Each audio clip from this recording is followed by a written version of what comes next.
Kita lanjutkan Bung Ginting. Kita lanjutkan. Melihat tadi apa yang disampaikan oleh Kaisang gitu kan. Jadi kalau kata Bang Kodari jangan samakan kemudian PSI dengan partai-partai lainnya maupun juga Kaisang di sana jika berada di dengan partai-partai lainnya begitu loh Bang. Ya. Jadi dalam sejarah politik Indonesia kehadiran Jokowi ini adalah fenomena politik. Nah, kita lihat bahwa PSI itu memanfaatkan Jokowi efek. Efek Jokowi yang tingkat kepercayaan publiknya sekarang antara 60 sampai 80%. Nah, ini ceruk ini yang akan diambil oleh PSI.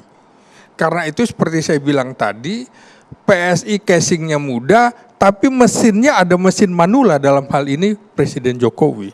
Kita bisa lihat misalnya, ya. Misleading analisis ya. Ini analisa yang menyesatkan. Tadi PSI sudah mengatakan bahwa Kaisang itu bukan pohon yang bisa dipindah-pindahkan ke sana ke sini. Sebagai human political ya, dia punya pemikiran dan pilihan-pilihan sendiri. Tadi Presiden sudah mengatakan bahwa dia anak-anaknya punya kebebasan. Jadi kalau kita tarik terus lalu mencoba peta kompli antara Kaisang dengan aktor politik itu justru memperkeruh ya keharmonisasi yang terjadi dalam politik, bahwa kita demokrasi dan kebebasan. Perjuangan sedang berusaha merangkul PSI ini. Bukan soal rangkul. Ketimbang konfrontasi, mau digandeng. Ya, semua orang kan punya analisis sendiri ya. Soal rangkul merangkul.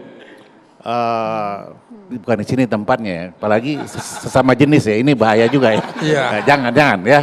Yang penting adalah rangkulan politik Bang. Iya, rangkulan politik itu harus mesra ya, harus mesra dan harmonis ya. Jangan dimaknai harfiah ya Bang kita ya. Bukan, harus mesra dan harmonis ya, dan punya komunikasi yang berbeda. Dipecat. Enggak, artinya enggak ada itu mungkin di relawan bisa. Di relawan bisa itu. Di PD kan udah banyak yang dipecat-pecatin. Karena sikap pandangan politik berbeda. Tidak ada yang dipecat. Tidak ada yang dipecat. Yang ada adalah Budiman dipecat. Siapa? Budiman. Oh, tidak ada yang dipecat. Yang ada adalah ada orang-orang yang tidak ingin berlama-lama atau terlalu lama di PDI lalu dia keluar. Ya, dia keluar. Enggak, Budiman faktanya setelah itu dia keluar. Iya, setelah dia keluar kan berapa hari kemudian itu partai dipecat. Politik gitu. Manapun punya kebijakan sendiri, punya regulasi sendiri. Dimanapun saja ada. Ya, ketika orang keluar dari revolusi, dari fatsun, berarti artinya dia sudah tidak berada lama-lama di sana. Jawabannya gampang. Beda Budiman, beda Kaisang. Jadi satu anak presiden siapa tahu aja Hendi Gibran sama Pak Jokowi dipecat gitu loh. Kita nunggu itu. Biar Noel bisa belajar masuk ke dalam partai politik, tidak relawan terus gitu loh. Sehingga dia jadi memang pertarungannya adalah mengambil Jokowi efek itu bukan saja PSI, rebutannya adalah PSI dengan PDIP. Saya setuju dengan PDIP, terutama adalah di Jawa Tengah. Nah, kita bisa lihat ya, misalnya bagaimana setahun yang lalu PSI sudah mendeklarasikan Ganjar Pranowo dan juga Yeni Wahid sebagai calon presiden dan calon wakil presiden. Nah, tapi kemudian apa yang dikemukakan oleh Grace misalnya, kami seperti tidak dianggap. Kemudian coba ketika Ganjar diambil oleh PDIP dalam deklarasi 21 April, nama PSI tidak disebut. Maka kemudian ketika Prabowo mengunjungi kantor PSI, komentarnya adalah partai besar, orang besar mau datang ke tempat kami. Sementara di sisi lain ada partai yang kalau bisa kami harus dipanggil dan harus merangkak-rangkak gitu. Ini artinya bahwa PSI itu gerah dengan PDIP dan PDIP sampai sekarang tidak menerima itu. Maka kalau kita lihat misalnya, ya boleh silakan. Begini, karena kultur di PSI itu adalah egalitarian ya. Ya. Artinya saya dengan ketua umum, mungkin kalau Mas Kaisang ini karena masih baru ya, jadi belum bisa saya komentari banyak. Saya dengan ketua umum itu sering bercanda-bercanda, bahkan kalau bahasa anak sekarang tuh celak-celakan bahkan gitu ya. Jadi di PSI itu enggak kaku gitu, enggak hierarkikal. Bahasanya seperti itu ya. Sehingga begitu juga dengan bagaimana kami melihat dunia. Gitu. Kami melihat dunia itu ya Anda manusia, saya manusia, Anda partai politik, saya partai politik. Sehingga ketika ada orang yang menghargai kita, ada orang yang menghormati kita, maka sudah menjadi kewajiban kita untuk menghormati. Balik gitu ya. Maka ketika kami diundang misalnya ya ke acara-acara yang kaitannya dengan deklarasi dukungan partai politik terhadap Pak Prabowo, menurut kami itu adalah wujud penghormatan kepada kami. Sebagai wujud mutual respect kami kepada mereka, kami akan selalu datang. Apabila Mas Ganjar Pranowo mengundang kami, saya hakul yakin kami pasti akan datang. Kami pasti akan datang. Berarti nanti dampak dari Pak Prabowo datang ke tempat bro, berarti PSI kemungkinan besar untuk dukung Prabowo dong. Bagaimana ulang lagi? Bentuk pengakuan eksistensi. Ya. Kan kemarin Pak Prabowo datang tuh hadir. Ya.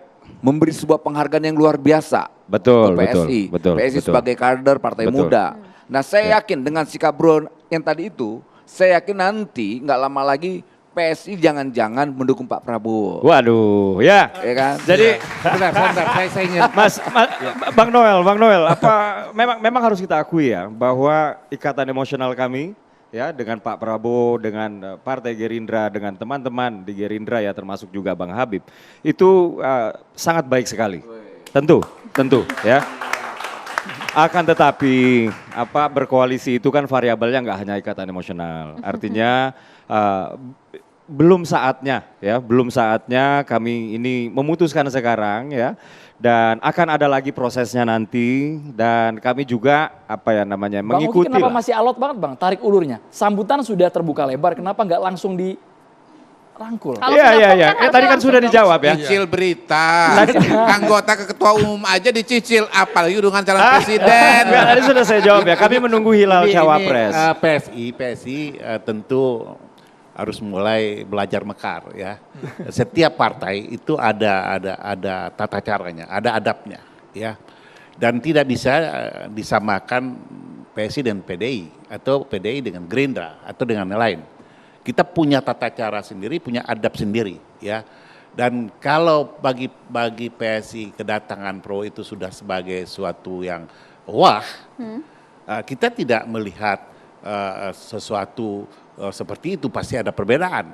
Tetapi ada tata cara yang kita juga punya, yang ada juga meskipun anak muda, ya, tentu hidup di dalam alam sekarang tidak hanya diisi anak muda, diisi juga dengan orang tua dengan tata krama yang berbeda. Dan itu juga coba dipahami, sehingga fleksibilitasnya itu di mana tempat bisa dipakai dengan cara yang berbeda. Ya, lain ladang, lain ilalangnya. Oke, ya. caranya Lain PSI tempat. cocok nggak dengan PDI Perjuangan? Nah, ini yang saya ingin katakan bahwa kalau di kandang macan, yang mengembang, ya harus mengaum. Kalau di kandang kambing harus ngembek. Kalau mengaum kabur semua. Jadi ada proporsionalitas, ada adaptasi yang harus juga dipelajari. Ya, gak mungkin kalau Habibur Rahman bilang sama Pak Prabowo, bro gimana? Oh gini, gak bisa begitu, beda-beda. Kalau di PSI mungkin bisa berlaku begitu. Semua punya fatsun dan etika tata krama sendiri berkomunikasi internal. Ya. Sudah nyala Bang? Nah. Jadi secara garis besar ya, tata cara kita berinteraksi itu merupakan cerminan dari mindset. Kalau Pak Prabowo ini kan mindsetnya merangkul. Ya, Gerindra ini politiknya adalah merangkul. Jadi sebetulnya bukan hanya terhadap PSI, kita terhadap semua elemen politik kita merangkul. Itulah cara dan adab ya kami dalam bersosialisasi, berinteraksi dengan semua partai politik. Coba bisa dicek. Bukan hanya dengan PSI, dengan PAN, dengan Golkar, gitu ya, dengan PKS, dengan Nasdem, itu yang kami praktekkan ya, dan itu yang diajarkan Pak Prabowo. Karena memang kami percaya ya semua partai politik ini adalah elemen-elemen bangsa yang sebetulnya cita-citanya secara garis besar sama, merah putih, dan kita menginginkan Indonesia yang lebih baik. Kurang lebih begitu. Jadi kita nggak memperlakukan ada salah satu misalnya partai politik yang kita blacklist sebagai musuh, ya kan, sebagai kompetitor. Tidak ada seperti itu. Semuanya adalah sahabat. Kurang lebih begitu. Menurut saya patut diduga PSI akan menjadi rumah baru bagi keluarga Jokowi. Jokowi merasa tidak nyaman lagi di PDIP ketika Megawati sudah memimpin partai selama 30 tahun. Wow. Kita tahu bahwa Jokowi ingin soft landing. Ketika Megawati lengser dari kursi presiden di usia sekitar 57, kemudian SBY nanti SBY 65 tahun. Jadi tahun depan Jokowi 63 tahun. Dia masih butuh mainan baru. Maka mainan itu adalah PSI. Jadi judul kami tepat ya, kendaraan baru Jokowi? Tanda tanya? Iya. Kendaraan diduga buat gagasan Jokowi. Saya tidak menyebut Jokowi sebagai pribadi ya, gagasan Jokowi. Untuk memahami peta politik sekarang, kita harus mulai dengan membaca Jokowi. Jokowi itu bagaimana? Satu, cita-citanya Indonesia Maju 2045. Dua, dia sudah rumuskan prinsip-prinsip dasarnya. Infrastruktur, digitalisasi, hilirisasi, pengembangan SDM, dan IKN Nusantara.